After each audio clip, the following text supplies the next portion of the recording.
안녕하세요. 인사부터 시원하게 올리고 제 소개를 간단하게 진행하도록 하겠습니다. 저는 아버지께서 사업체를 운영하신 덕분에 어려움 없이 순탄하게 자라온 30대 후반으로 접어든 여성입니다. 참 세상이 무서운 것도 모르고 부모님의 울타리 안에서 편안하게만 자라왔던 저에게 이런 기가 막힌 사연이 섞인 이야기가 생길 거라곤 상상조차 해본 적이 없었습니다. 다른 분들의 이야기를 들으면서 재밌다, 와, 끝내준다, 어떻게 이런 일이 생길 수 있지? 라고만 생각을 했었는데 그 일이 저에게도 생길 수 있는 일이더라고요. 정말 다시 한번 생각해도 지난 몇 년간의 기억을 싹 지우고 싶을 정도로 저에게 치가 떨리는 사건, 사고들. 그 모든 걸 견뎌낸 제가 대견스럽게 여겨질 정도랍니다. 저에게 참 가슴 아픈 일이기도 하고 두 번 다시는 일어나서는 안 되는 최악의 상황이라 정말 이렇게 글로 남기는 것이 잘하는 짓인지 헷갈릴 정도이긴 합니다. 하지만 가슴속에 응어리를 내버려 두면 큰 병이 된다는 소리를 듣고 저도 응어리를 던져버리고 새 출발을 하면 좋겠다는 마음이 들어 이곳을 찾아오게 되었습니다. 기쁨을 나누면 두 배가 되고 슬픔을 나누면 반이 된다는 소리처럼 제 이야기를 여러분께 나눠드리고 조각내서 작게 만들어 털어내고 싶습니다.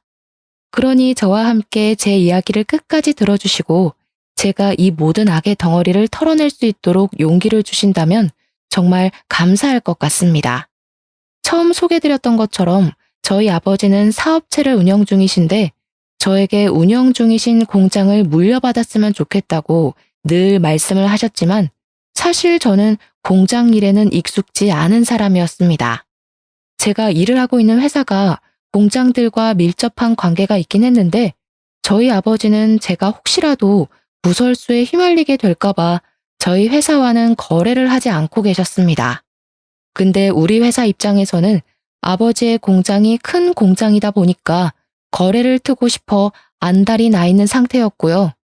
그러던 어느 날 회식 자리가 끝나고 집에 가기 위해 인사를 나누고 있는데 저희 아버지 공장 사람들도 근처에서 회식이 있었나 보더라고요. 그래서 제가 먼저 공장 이사님께 아는 척하는 거 비밀이라고 제가 아버지 딸인 거 알게 되면 회사에서 얼마나 귀찮게 할지 상상조차 되지 않는다 이야기를 하고 뒤를 딱 돌았습니다. 근데 저희 회사 팀장님이 제 뒤에 떡하니 서서 입을 벌린 채 저를 보고 계시는 게 아니겠습니까? 순간 등줄기에서 식은땀이 주룩 흐르더라고요. 저에게 지수씨 땡땡 공장 사장님 딸이야? 하고 물어보는데 팀장님께 제발 비밀로 해달라고 간곡하게 사정사정을 했습니다. 다음 날이 되어서 소문이 퍼다하게 나면 어떡하지 하고 끙끙 앓았는데 다행히 며칠의 시간이 흘렀음에도 아무런 문제가 없었고 저는 팀장님을 신뢰하게 되었습니다. 그러던 어느 날 팀장님께서 저를 호출하셨고 올 게 왔나 하고 고민을 했었는데 팀장님이 저에게 작은 꽃다발을 하나 주시는 게 아니겠습니까? 그동안 저에게 관심이 있었는데 제가 땡땡 공장 딸이라는 걸 알고 거리감이 느껴져 포기를 하려고 했다가 마음 정리가 안 돼서 고백을 하신다는 겁니다. 팀장님의 진솔한 고백에 저는 슬쩍 넘어가게 되었고 서로 조금씩 알아가는 시간을 가지자며 데이트를 하게 되었습니다. 그렇게 한 번, 두 번, 세 번 만나다 보니 연인이 되었고 그 인연이 쭉 이어져 저희는 부부가 되었습니다. 짧다고 생각하면 짧을 수 있는 1년이라는 기간 동안 만났지만 이 사람과 부부가 된다는 것에 대한 후회는 전혀 없었습니다. 시댁에 인사를 드리러 갔을 때 시부모가 저를 쌍수를 들고 환영을 해주시는데 솔직히 몸둘 바를 모르겠을 정도로 우리 복덩이 하면서 저를 챙겨주셨습니다. 사실 제가 살짝 낯을 가리는 성격의 소유자였는데 시모가 저에게 복덩이 하니까 기분이 좋기는 했습니다. 하지만 뭔가 너무 오버를 하는 것 같아서 부담스러웠어요.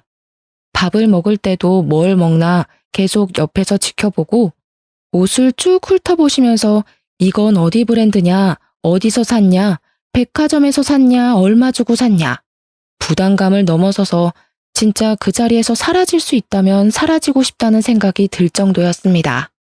시모가 너무 적극적이라 어떻게 대해야 할지 모르겠더라고요. 시댁과의 식사 자리가 끝나고 남편이 조용히 저에게 물어보더라고요. 혹시 자기네 집이 좀 부담스러웠냐고요. 제가 너무 어색해 보였대요. 우리 엄마는 당신 본다고 상당히 들떠있기도 했고 신나 있었는데 혹시 우리 집이 너네 집보다 못한 집안이라고 생각해서 무시하고 그러는 거 아니지? 네가 만약 집안 재산을 가지고 사람 무시하고 있는 부류라면 나 너무 서운하고 실망스러울 것 같아.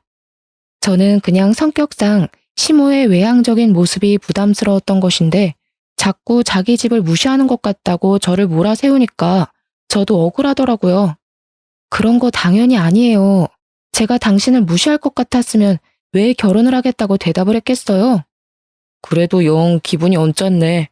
그리고 왜 이렇게 예민하게 대답을 하고 그래? 나는 그냥 당신이 우리 엄마한테 살갑게 굴었으면 좋겠다고 생각하는 거지. 아니, 제가 뭐 딱 한 번 세게 따져 물었다고 바로 예민하다고 말하는 게 참 어이가 없었죠, 뭐. 시모의 외향적인 성격 말고도 시댁에는 또 하나의 문제가 있었는데 남편에게 여동생이 하나 있었는데 할 줄 아는 것이 하나 없는 백수였습니다. 그런데 여동생에게 오래 만난 남자친구가 있었더라고요. 빨리 결혼하고 싶다고 노래를 부르고 있었는데 시댁에서는 경사에도 순서가 있다고 신우의 결혼을 미뤘던 것이었습니다.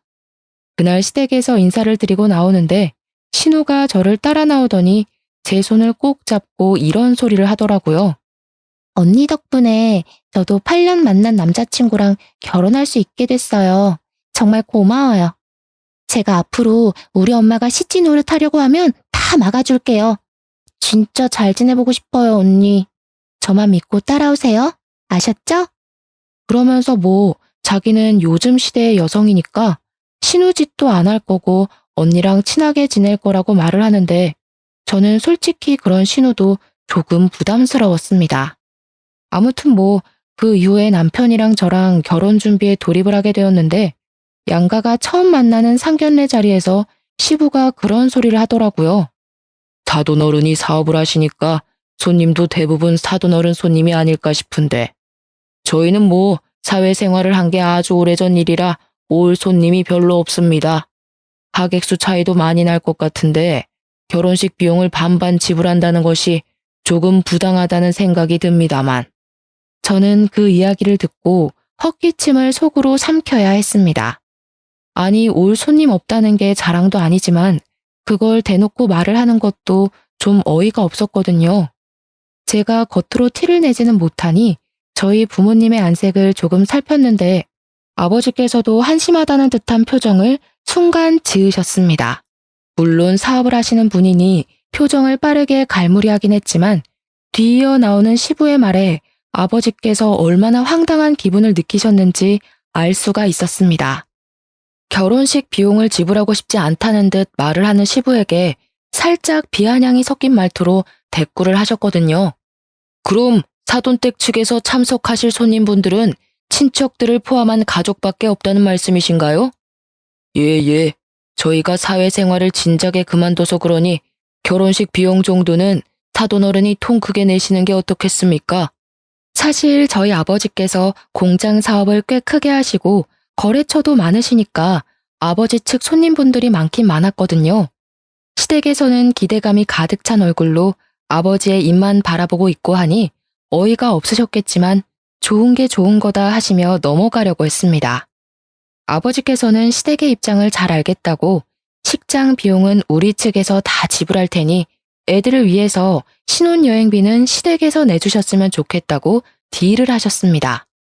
아버지께서도 적선만 할 수는 없으니까 하나를 주고 하나를 가져오겠다 생각을 하신 거겠죠. 그런데 진짜 어이가 없게 그 자리에서 갑자기 시모가 이러는 게 아니겠습니까? 요즘 신혼여행지로 뜨고 있는 게 제주도라고 하던데 유럽인이 미국인이 다녀온 애들이 그러는데 비행기 오래 타서 힘들기만 한다더라. 순간 제주도라는 말이 나오자 제가 다 벙찌게 되었죠. 제주도 신혼여행지는 저희 부모님 세대에 다니던 곳 아니었나요? 제가 당황해서 물만 벌컥벌컥 마시니 저희 부모님도 작게 한숨을 쉬셨지만 시댁은 눈치가 없는지 자기들끼리 하하호호 웃으면서 다른 이야기로 넘어가더라고요. 그날 상견례 자리가 끝나고 집으로 돌아오는데 아버지께서 저에게 살짝 시댁이 거지근성이 있는 것 같다고 돈돈거릴지도 모르니까 조심하라고 신신당부를 하셨습니다. 그래도 제 남편은 됨됨이가 된 사람 같고 자기 일을 열심히 하는 것 같으니 마음에는 들지만 시댁이 걱정이라고 하시면서 저를 안쓰럽게 보시더라고요. 결혼 전부터 너무 걱정거리를 만들어드리는 게 아닌가 싶어서 걱정하지 마시라고 앞으로 잘 헤쳐나가겠다고 약속을 드리며 결혼을 하게 되었습니다. 그런데 헤쳐나가기는 개뿔. 우리 남편이 결혼을 하자마자 언제 그렇게 세심하고 자상한 사람이었던 적이 있었냐는 듯 돌변을 하기 시작했습니다. 그도 그럴 게 결혼식장에 우리 회사 사람들이 축하해주러 죄다 찾아오지 않았겠습니까? 저희 아버지가 혼주석에 앉아있는 걸 보고 다들 놀란 거죠. 신부 측 혼주석에 왜 땡땡 공장 사장님이 앉아있는 거냐고, 지수 씨가 설마 땡땡 공장집 딸이냐고 난리가 난 것입니다. 저한테 대놓고 거래를 트게 해달라고 청탁을 하기 눈치가 보인 건지 회사 윗분들이 팀장인 남편에게 거래를 터오라고 계속 지시를 해오고 있었던 것입니다. 저희 아버지는 공장 운영을 하면서 구설수 나오는 걸 가장 싫어하셨기 때문에 일부러 저와 연관된 회사와 거래를 트지 않고 있었던 건데, 그걸 알면서도 우리 남편은 눈치 없이 윗선에다가 자기만 믿으라고 알랑방귀를 잔뜩 끼고 있었던 것입니다. 장인사랑 사위사랑 아니겠냐고 자기만 믿으라고 큰 소리를 떵떵 치고는 오로지 머릿속에 승진만 생각하고 있었던 것입니다. 그날 이후 남편은 저희 아버지를 찾아가서 거래를 했으면 좋겠다, 우리 회사와 거래를 하자고 요청을 했는데 아버지가 딱 잘라 차갑게 거절을 하셨습니다. 그 회사에 우리 딸이 뻔히 다니고 있는데 문제가 생기면 서로 얼굴도 붉히고 해야 하지 않겠나. 그건 내 경영 철칙에 어긋나는 일이기도 하고 내키지도 않네. 절대 자네 회사와는 거래를 할 수 없어. 아버지께서 아무리 말을 해도 철옹성처럼 철벽을 치고 받아주지 않으니 남편의 발등에 불똥이 떨어진 것은 물론이고 윗선에서도 수시로 남편을 불러다가 압박을 하기 시작했습니다. 압박이 지속되니까 남편도 당연히 스트레스를 받았겠죠.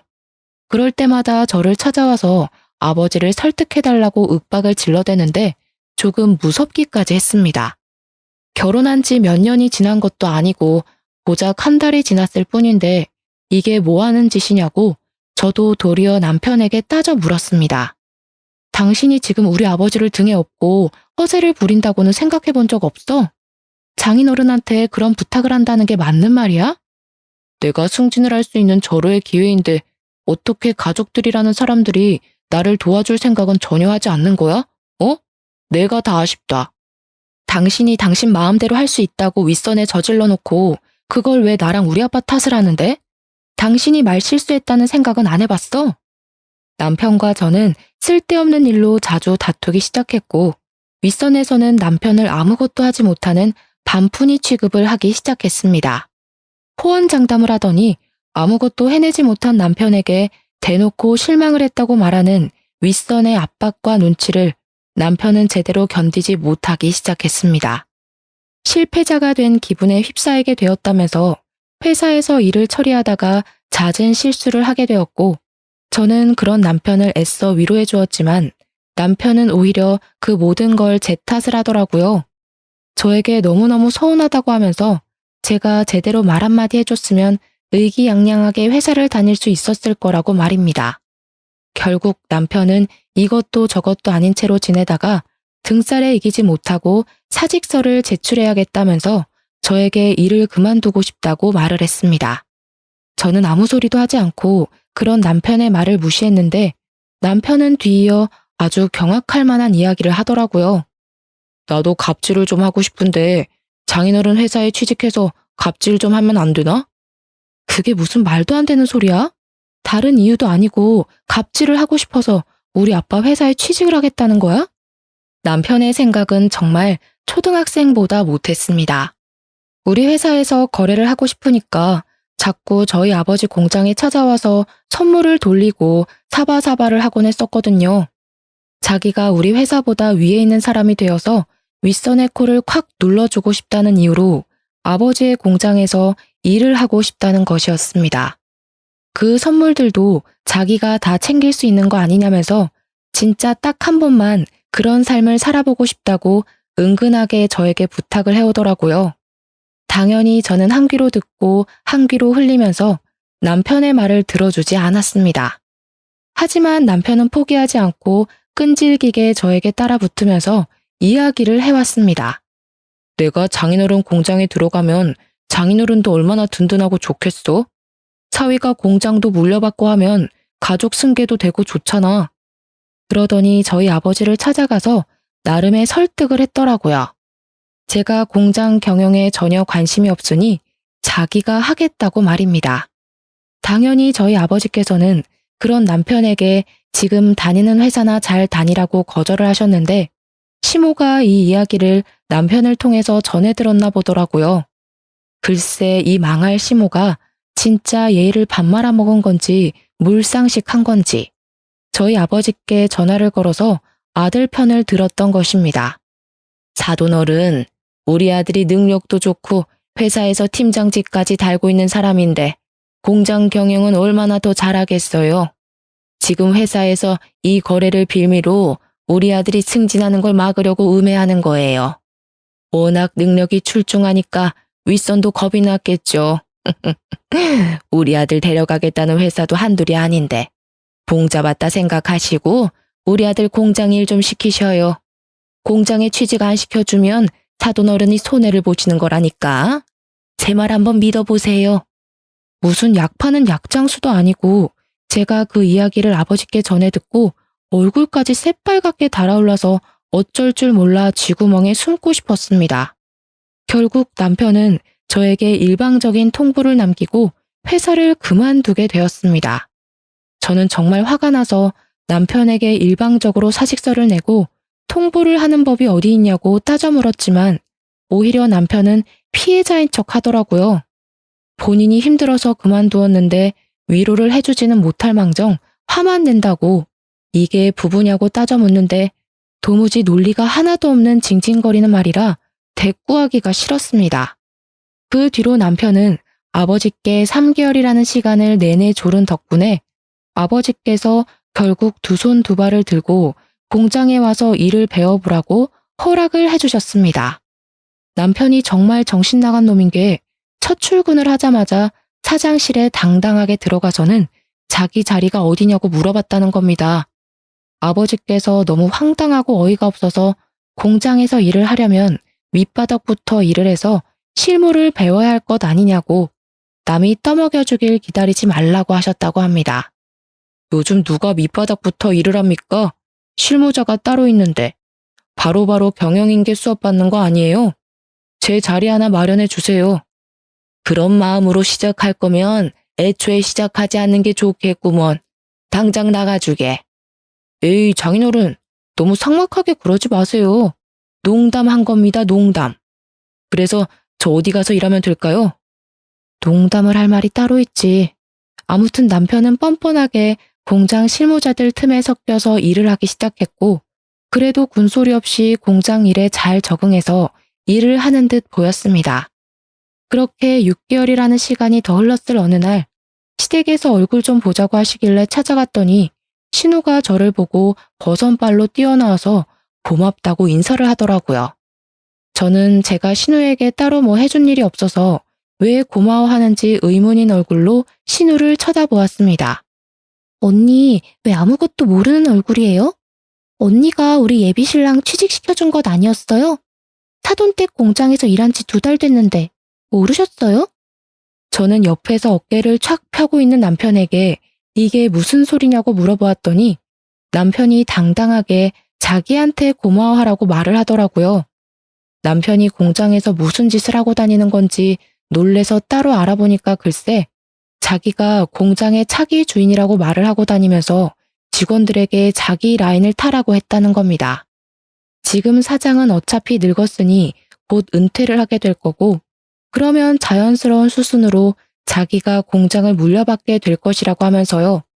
그러면서 인사팀에 친한 사람들 만들어두고 자기 지인들 몇 명을 몰래 취업까지 시켰던 것이었습니다. 아버지께서 할 일이 워낙 많으시니 직원들 뽑는 것까지 하나하나 관여를 하지 않으시니까 남편이 가운데서 그런 짓을 하고 있었던 것입니다. 그렇게 1년이라는 시간이 더 지나는 동안 저와 남편의 사이는 점점 더 막장으로 변질되었습니다. 남편은 공장에서 자기 라인의 사람들을 키워가며 아버지와 제가 모르는 본인의 세력을 키워나가고 있었습니다. 엎친 데 덮친 격으로 저희 아버지께서 너무나도 갑작스럽게 당뇨의 합병증까지 찾아오게 되면서 출퇴근을 하시는 것도 제대로 하실 수 없을 정도로 쇠약해지셨습니다. 남편과 제 사이가 나빠지고 남편이 공장에서 세력을 키워나갈수록 시부모와 신우 또한 저에게 빈정거리기 시작했습니다. 이 사람들이 참 올챙이적 시절은 생각도 못하는 거죠. 너는 앞으로 시댁에 더 잘하도록 해라. 우리 아들이 너네 아버지 뒤를 이을 건데 너도 이제 회사 그만두고 내조를 하는 게 어떻겠니? 저도 지금 제일 잘하고 있는 중이에요. 다음 달에 승진을 할 것 같기도 하고요. 승진을 하면 뭐하니? 우리 아들이 곧 공장장이 될 건데. 그러면 넌 그냥 옆에서 예쁜 인형처럼 조신하게 굴기만 해도 돈이 굴러 들어올 것 아니야. 어머님, 그게 무슨 말씀이세요? 저도 저 나름대로의 직업의식을 가지고 일을 하고 있다고요. 그래봐야 푼돈이면서. 너 얼마 전에 우리 딸 결혼 선물로 고작 화장품 몇 개 사줬다며? 우리 사위가 공장에서 일을 하고 있으니까 선물로 전무자리 하나 주라고 해라. 사돈 어른 돌아가시고 나면 어차피 물갈이도 싹 될 텐데 가족끼리 한 자리씩 차지하면 서로 좋지 않겠니? 전무자리는 연봉이 억 단위겠지? 너무 좋겠다. 언니 결혼 선물 이야기가 나와서 말인데 나 외제차 한 대 사주면 안 될까? 그래, 그 정도 통 크게 굴어야지. 무려 공장장 부인이 될 건데. 나는 요즘 알보석이 그렇게 예쁘더라. 며느리 덕 좀 보자. 시댁 식구들은 마치 저에게 돈이라도 맡겨놓은 사람처럼 돈돈거리며 제가 뭐 하나라도 더 해주기를 기다리고 있었습니다. 저는 시댁의 그런 뻔뻔한 모습에 치가 떨리게 되었고 변해버린 남편까지 적응이 되지 않아서 하루하루 피가 마르는 일상을 살고 있었습니다. 아버지의 병환이 점점 깊어지자 시댁은 벌써 공장이 자기들 것이라도 된 듯 당당하게 굴었고 저희 어머니께도 막말을 퍼붓고는 했습니다. 안싸돈, 앞으로 공장이 저희 집안으로 넘어오게 되면 저희가 매달 섭섭지 않게 용돈은 좀 챙겨드릴게요. 그래도 한 달에 50만 원 정도 드리면 생활하시는데 큰 불편함은 없지 않을까요? 딸한테 얹혀 살 순 없으니 일은 하셔야겠네. 저는 그런 시댁에게 무척이나 화가 났고 어떻게든 시댁에 복수를 하고 싶다는 마음이 스멀스멀 피어올랐습니다.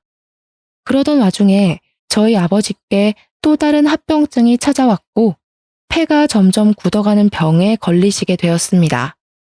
병의 진행이 너무나도 빨라서 손쓸 방법이 없었습니다. 6개월 만에 폐의 기능을 잃어버리셨고 자가 호흡이 되지 않아 결국 병원 신세를 지다가 돌아가시게 되었습니다. 정례를 치르는 내내 이 현실이 믿어지지 않아서 엉엉 울었는데 우리 남편은 공장 사람들이 조문을 온 것을 보고 어깨를 쫙 펴고 그 와중에 허세를 부리더라고요. 앞으로는 저를 사장이라고 불러주시면 되겠네요. 어떻게 우리 아버지 영정사진이 떡하니 걸려있는 장례식장에서 사장 자리를 운운하며 쳐 웃을 수가 있는지 저게 사람 새끼가 맞는지 의문이 들 정도였습니다. 우리 아버지 영정사진 앞에서 저는 다짐을 하게 되었습니다. 허세란 허세를 다 부리고 있는 이 개같은 꼬락서니를 더 이상 참지 않겠다고 말입니다. 그런데 정말 하늘이 도운 건지 뭔지 아버지 장례식장에서 이혼을 결심하면서도 정말 이혼까지 하는 것이 맞을까 고민을 하던 순간 충격적인 것을 목격하게 되었습니다. 생전 처음 보는 여자가 아버지 장례식장에 조문을 와서 누군가 싶어 한참을 바라보았는데 갑자기 남편이 허둥지둥하는 게 아니겠습니까? 거기다가 그 여자가 저를 빤히 바라보더니 고인의 명복을 빕니다 하면서 지나치는데 살짝 비아냥거리는 듯한 말투로 말을 하더라고요. 오묘하게 저를 경계하는 느낌을 받게 되면서 쎄함을 느꼈는데 그 여자가 나가길래 몰래 뒤를 따라 나갔습니다. 그랬더니 글쎄 남편이 그 여자와 함께 있는 게 아니겠습니까? 저는 둘이 함께 있는 그 모습을 보고 아주 잠깐 뒤통수가 아려오는 듯한 느낌을 받았고 조금 더 가까운 기둥 뒤에 숨어서 그 둘의 대화를 엿듣기 시작했습니다. 정말 여자의 촉이 무섭다는 걸 여기서 다시 한번 느낄 수 있게 되었습니다.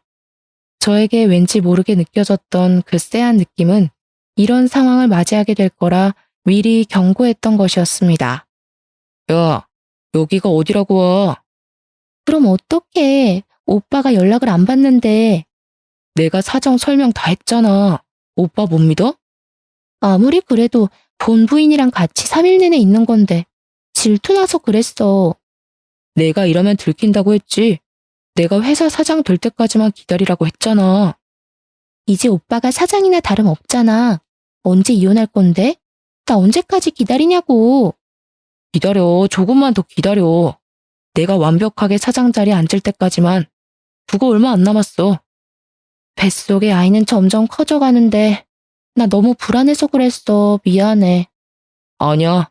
우리 앞에 이제 꽃길만 가득할 거야. 그러니까 걱정하지 마. 사장 자리만 앉으면 바로 이혼할 거야. 알겠지? 말이 끝나기 무섭게 누가 쳐다보고 있는지도 모르고 둘이 끌어안고 난리가 났더라고요.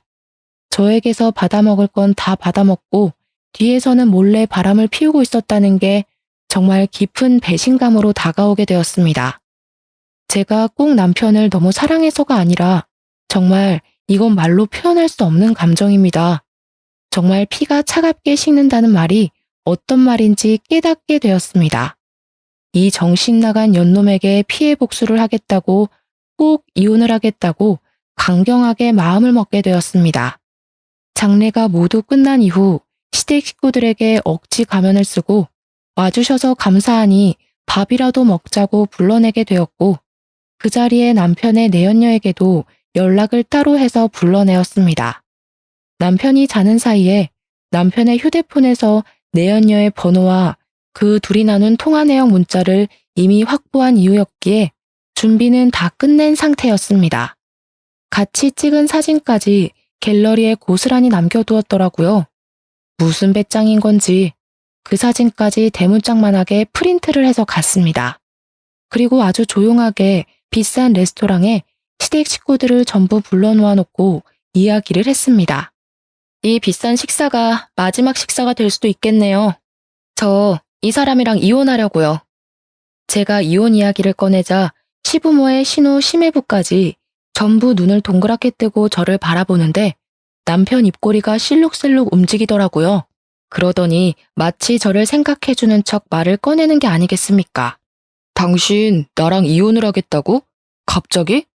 공장 주인이 이제 나로 바뀔 텐데 이렇게 물러나면 당신은 뭐 먹고 살게? 설마 그 회사 다니면서 먹고 살만하다 생각하는 거야? 나야 고맙지. 그래, 잘 됐다. 안 그래도 바깥 일하는 며느리 좀 별로였어.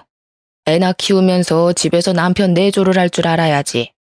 우리 아들이 공장 주인이 될 텐데 너 진짜 괜찮겠니? 나중에 이혼 못한다 돈 내놔라 딴소리하기 없기야. 저는 아무 말도 하지 않고 제 앞에 놓인 음식을 노려보다가 저 멀리서 걸어오고 있는 남편의 내연녀를 크게 불렀습니다. 내연녀는 제가 왜 보자고 했는지 전혀 모르는 상태에서 불안한 마음을 가지고 걸어오다가 남편은 물론이고 시댁 식구들까지 전부 자리에 있는 걸 보고 흠칫 놀라더라고요. 멈춰서서 저를 바라만 보고 있길래 제가 직접 내연녀가 있는 그곳까지 걸어서 그녀의 팔을 잡고 시댁 식구들이 있는 테이블로 걸어 들어왔습니다. 남편은 제가 내연녀의 존재를 알고 있었다는 사실을 전혀 모르고 있었기 때문에 동공에 지진이 난 상태로 저를 바라보고 있었습니다. 당연히 이혼을 하겠다고 말을 한 와중에 내연녀가 있다는 사실을 들켰으니 자기가 불리하게 이혼을 당할지도 모른다는 생각이 강하게 들었겠죠.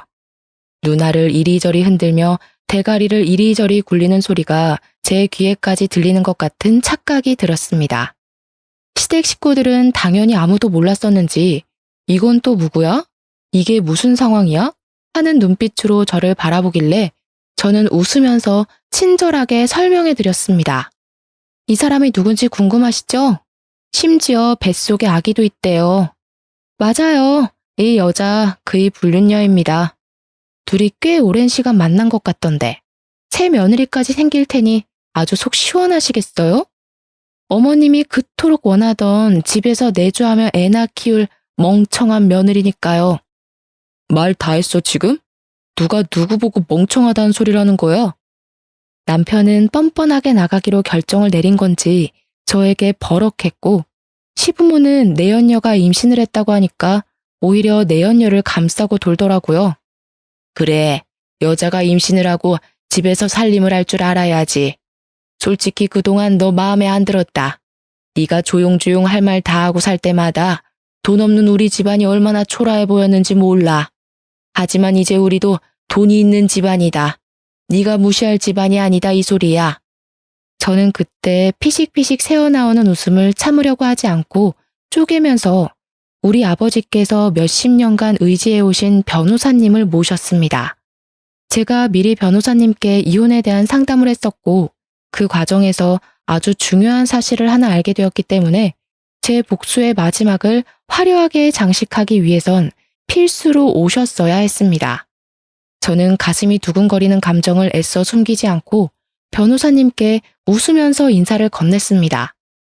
머리가 희끗하신 변호사님이 서류 가방을 들고 자리를 차지하니 시댁 식구들은 이게 또 누군가 무슨 일이 벌어지는 건가 하면서 다시 한번 저를 바라보셨습니다. 영문 모를 일이 자꾸 생겨나니까 시댁 식구들의 이목이 집중되었고 저는 변호사님을 향해 고개를 끄덕이자 변호사님은 유언장을 읽어주셨습니다. 그 유언장은 우리 아버지께서 돌아가시기 전 변호사님과 함께 작성한 법적 효력이 있는 유언장이었습니다. 고인이 되신 김병찬 사장님의 유언을 전달하겠습니다. 고인이 보유 중이던 공장 지분 45% 모두 따님이신 김지수 씨에게도 양도되었음을 알립니다. 생전에 미리 작성해두신 공장 대리인 계약서에 따라 대표직은 따님이신 김지수 씨가 임명받게 되었음을 알립니다. 변호사님의 말이 끝나기 무섭게 남편이 벌떡 일어서서는 변호사님의 멱살을 잡고 흔들면서 이게 무슨 말도 안 되는 소리냐고 윽박을 질렀습니다. 이성을 잃고 눈가를 뒤집으면서 달려드는데 우리 유능한 변호사님이 법적으로 고소라도 때리면 어떻게 수습하려고 저러나 싶은 마음이 들더라고요. 남편이 너무 제가 원했던 대로 반응을 해주니까 저는 오히려 신이 나서 어쩔 줄 모르겠더라고요. 이게 무슨 말도 안 되는 소리야. 내가 다른 사람도 아니고 내가 밑바닥부터 쭉 경영 수업을 받았는데 왜 아무것도 모르는 저 여자가 그 자리에 앉아? 고인이 되신 김병찬 사장님께서 공증까지 받으신 유언장이기 때문에 법적 효력이 있습니다. 참나, 어이가 없네. 나도 아직 김병찬 사장의 사위야 사위. 나에게도 당연히 그 자리에 앉을 충분한 명분이 있는 사람이다 이거야. 그리고 내가 공장에서 일을 한 지가 벌써 몇 년인데 능력도 당연히 되는 거 아니겠어? 당장 이사회를 소집해서 투표를 하자고. 이사들은 다 내 편을 들어줄 거야. 저기 저 아무것도 모르는 여자가 사장 자리에 앉으면 공장 사람들 다 거리에 나앉을 거라고. 저는 변호사님의 멱살을 잡고 뒤흔들며 소리치는 남편의 손을 정말 있는 힘껏 때렸습니다. 남편은 순간 전해진 통증에 놀라서 멱살을 잡고 있던 손을 놓치게 되었습니다. 야, 너는 돌대가리니? 당연히 구멍가게도 아니고 직원을 수십 명이나 데리고 있는 회사에서 사장 자리에 앉겠다고 하면 누구나 앉을 수 있는 건 줄 알았어? 지분이라는 것도 모르면서 무슨 사장을 하겠다는 거야? 장인이 나한테 지분 준다고 했다고. 나한테 사장 자리에 앉으려면 열심히 일하라고 했다니까. 그래서 어떡하니? 아빠는 나한테 다 주고 가셨는데. 그거 몰랐지? 네가 공장에서 네 지인들 취직시켜줄 때 이미 아빠는 나한테 다 양도할 생각을 하셨다더라. 그러니까 너는 한마디로 그동안 헛짓거리 했다는 거야. 그 와중에 돈 있는 척 허세 떨면서 불륜까지 저질렀으니 이혼 소송에서도 나한테 유리하겠네? 숨길 생각도 없었던 것 같더라. 휴대폰에 떡하니 같이 찍은 사진을 해둔 거 보면 말이야. 너네 둘이 재혼을 하든 말든 그건 나랑 상관없는데 사장 자리 앉는 건 말이 안 되지. 우리 아빠가 평생 일군 직장인데. 시모는 쏟아지는 정보들에 사태 파악이 제대로 되지 않은 것인지 저를 향해 물었습니다. 아니, 그럼 우리 아들은 사장 자리 못 앉는단 말이냐? 왜? 우리 아들이 공장에서 오래 일을 했는데. 아줌마 우리 공장에 지분 있어요? 투자금은? 주식이라도 있어? 아무것도 없잖아. 근데 아줌마 아들이 어떻게 사장이 돼? 아줌마 아들도 가진 거 하나 없는 빈털털인데. 거기다가 이제는 직장도 잃게 생겼으니까 새 직장 알아봐야 할걸? 물론 그쪽도 마찬가지고. 마지막 말을 할 때는 신우 쪽을 바라보면서 말을 했습니다. 그랬더니 신우 얼굴이 싹 돌변을 해서는 저에게 갑자기 살갑게 웃으면서 언니 무슨 말이 그래 하며 팔짱을 끼려고 하는 게 아니겠습니까?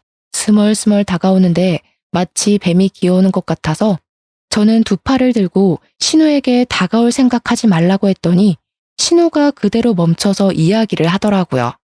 우리 남편은 성실하게 일했는데 일 잘하는 사람까지 싸잡아서 이쪽 라인 저쪽 라인 하면서 갈라치기 하고 자를 필요 없잖아. 손에 번쩍이는 다이아 반지에 명품 백까지 들고 와서 저에게 벌벌 기어대니 우습더라고요. 저희 변호사님은 아직 할 말이 끝나지 않았다면서 다시 옷매무새를 정리하고 말씀을 이어나가셨습니다. 이어서 김지수 씨 소송 대리인으로서 이야기하겠습니다. 불륜으로 인한 유책 배우자가 되셨기 때문에 이혼 소송 진행 시 위자료와 재산 분할 신청이 들어갈 겁니다. 더불어 내연녀분께서도 상간녀 소송이 진행될 예정입니다. 그리고 공장에서 재직 중이신 두 분께 한 가지 더 소송이 진행될 예정입니다. 김지수 씨의 남편분인 이철영님과 심해부 되시는 장성희님께 횡령 및 배임 소송이 진행될 예정입니다. 작년부터 시작해서 거래처분들께 뒷돈을 받고 회사 공금을 몰래 횡령하여 사치를 부린 정황, 법인카드를 마음대로 사용하신 정황이 모두 포착되었습니다. 이 부분은 회사 차원에서 소송이 들어갈 예정이니 참고하시기 바랍니다. 그러자 시댁 식구들의 얼굴이 정말 눈에 띄게 사색이 되더니 부들부들 떨기 시작했습니다. 제가 그동안 공장에 관심이 없어서 전혀 몰랐는데 이 인간들이 횡령을 한두 푼 한 것이 아니더라고요. 아버지께서는 돌아가시기 직전까지도 그 증거를 차곡차곡 모아두셨습니다. 혹시라도 제가 정말 바보 같게 남편에게 공장장의 자리를 넘길까봐 걱정이 되어서 저를 위해 끝까지 준비를 해주셨던 것이었습니다. 물론 한 번에 제가 터뜨려야 혹시라도 공장을 물려받을 상황에 있어서 남편 쪽 라인을 탄 사람들의 잡음이 나오지 않게 하기 위한 준비이기도 했었습니다. 남편 쪽 라인을 탄 사람들은 당연히 저를 마음에 들어 하지 않아 하고 몰아내려고 할 것이 분명했으니까요. 그만큼 저희 아버지께서는 저를 사랑하셨고 본인이 평생 일궈놓은 공장을 소중하게 생각했다는 증거이기도 했습니다. 저는 아버지의 뜻을 받아들여 이 공장을 운영해보기로 결심을 하게 되었습니다. 그 말이 끝나기 무섭게 시모가 저에게 삿대질을 하면서 말을 하더라고요. 이건 전부 잘못된 일이야. 어떻게 가족끼리 이런 무서운 짓을 꾸미고 그럴 수 있니? 소름 돋는다 정말. 아니 가족은 무슨 개뿔 가족이야. 저기 저 불륜 저지른 년 데리고 사시겠다면서요. 내조할 여자라고 완벽하다며. 나한테 왜 가족 타령이세요. 그리고 저는 남편을 바라보고 웃으면서 마지막 인사를 건넸습니다. 아, 밥 잘 먹었어. 이런 거지 같은 꼴 다 보게 된 내 처지가 불쌍하지 않니? 그러니까 밥값은 네가 내. 그 뒤로 저는 변호사님과 함께 그 자리를 떠나왔고 바로 이혼 소송의 상간녀 소송을 진행하게 되었습니다. 재산 분할 같은 경우에도 다행히 상속 재산은 분할 대상에 포함되지 않아서 제가 남편에게 더 뜯어낼 수 있게 되었습니다. 끝까지 억울하다면서 저에게 이혼을 못 해주겠다며 남편은 강짜를 부렸지만 유책 배우자가 그쪽인데 어떻게 이혼을 해주지 않을 수가 있겠습니까? 법원도 당연히 뻔뻔한 시댁에게 어이가 없다는 듯 저의 편을 들어주었습니다. 횡령 사건 같은 경우도 마찬가지였습니다. 야금야금 해먹은 돈이 오죽 많고 증거가 명확한 덕분에 남편과 심해부는 나란히 쇠고랑을 차게 되었습니다. 당연히 신우고 배가 슬슬 나오기 시작한 내연여고 시모고 저를 찾아와서 합의를 해달라고 어떻게든 막노동을 해서라도 갚겠다고 울고불고 사정을 하더라고요. 범죄 기록에 빨간 줄이 그어지게 되었으니 앞으로 어느 회사도 취직을 해서 일하기 어려워질 것이 분명하지 않겠습니까? 그러니 합의라도 해야 한다고 생각을 했는지 돈 갚겠다는 말만 주야장천 하더라고요. 진심이 느껴지지 않았습니다. 그래요? 내일까지 돈 해올 수 있어? 장기라도 팔아서 준비해 올래? 아니면 나도 못 기다려줄 것 같은데. 내가 왜 당신들 편의를 봐줘야 하지? 당신은 동정심도 없어? 내 뱃속에 아이가 들어있다고. 어머머, 불륜의 씨앗이 들어있다는 거 잘 알겠어. 근데 내 새끼는 아니잖아. 내가 동정해야 할 이유도 당연히 없고 이만들 꺼지세요. 경찰에 신고하기 전에. 결국 합의는 이루어지지 않았고 남편과 심해부는 교도소에 수감이 되게 되었습니다. 저를 몇 번이고 찾아와서 잘못했다고 빌었다가 사람이 매정하다고 화를 냈다가 반복하던 시댁 식구들을 처치하기 위해 결국 접근 금지 명령을 받게 했습니다. 끝까지 뻔뻔한 얼굴을 들이미는데 치가 떨리더라고요. 그 이후에 저는 우리 변호사님과 계속해서 사건의 승소를 이끌어 갔습니다. 덕분에 변호사님과 얼굴도 자주 보고 대화도 자주 하다 알게 된 사실인데 변호사님에게 제 또래의 아들이 있다는 사실을 알게 되었습니다. 이혼 소송에 횡령 사건까지 마무리하니까 2년이라는 시간이 후다닥 넘어갔는데 그 시간 동안 변호사님 아들도 몇 번 만나게 되었습니다. 한 번, 두 번 우연한 만남으로 인연이 닿았고 저는 변호사님 아들과 연애를 시작했고 지금은 결혼식을 앞두고 있는 중입니다. 똥차 가고 벤츠 온다고 하지 않겠습니까? 무능력한 인간이랑 살다가 정말 능력 있는 사람 만나니까 세상이 다르게 보이더라고요. 미국에서 MBA 과정을 마친 경영 인재인 새 남편이 우리 공장의 경영 상태를 파악해주고 저를 도와 함께 경영을 도와주기로 약속을 했습니다.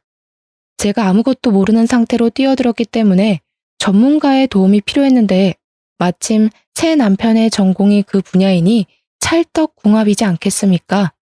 시댁은 저에게 줄 위자료의 횡령 사건 배상까지 전부 갚아내느라 집도 팔고 차도 팔고 가진 집안 살림까지 전부 다 팔았다고 하더군요. 그런데도 돈이 부족해서 유예 기간을 달라고 공장에 사정사정을 해왔습니다. 저는 법대로 하겠다고 돌려보냈습니다. 드디어 결혼식을 2달 앞두고 있습니다. 제가 이혼녀라서 솔직히 예비시댁에서 저를 반가워하지 않을 수도 있다고 생각을 하긴 했는데 그 걱정은 기우였습니다. 예비 신부인 변호사님은 저를 반대할 이유가 전혀 없다고 하셨고 예비 시모 또한 저에게 고생 많았다며 앞으로 따뜻한 집이 되어주시겠다고 하셨습니다. 사람의 과거는 중요하지 않다. 그 과거가 생긴 것도 제 탓이 아니라고 넓은 마음으로 저를 감싸주셨습니다. 저도 모르게 그 자리에서 눈물을 조금 흘렸는데 그 모습조차 진정성 있게 느껴졌다며 저에게 한 가족이 되어 너무 좋다고 환하게 맞이해 주셨습니다. 참 고생 끝에 낙이 온다고 저에게 이런 대단하고 넓은 가슴을 가진 시댁이 생길 줄은 꿈에도 몰랐습니다. 저는 새로운 예비 시댁과 성향이 잘 맞고 서로를 세심하게 잘 챙기며 앞으로 분위기 좋게 평생을 함께 하겠다고 다짐하게 되었습니다. 진정한 짝을 만난 기분이라 행복하다고나 할까요? 염치 없는 격이 맞지 않은 예전 시댁을 생각하면 아직도 토악질이 나올 것 같습니다. 하지만 앞으로는 정말 새 남편과 함께 아이도 낳고 오순도순 공장 운영도 하며 잘 지내보려고 합니다. 여러분들도 저처럼 행복이 가득하시고 또 저의 행복을 응원해 주시면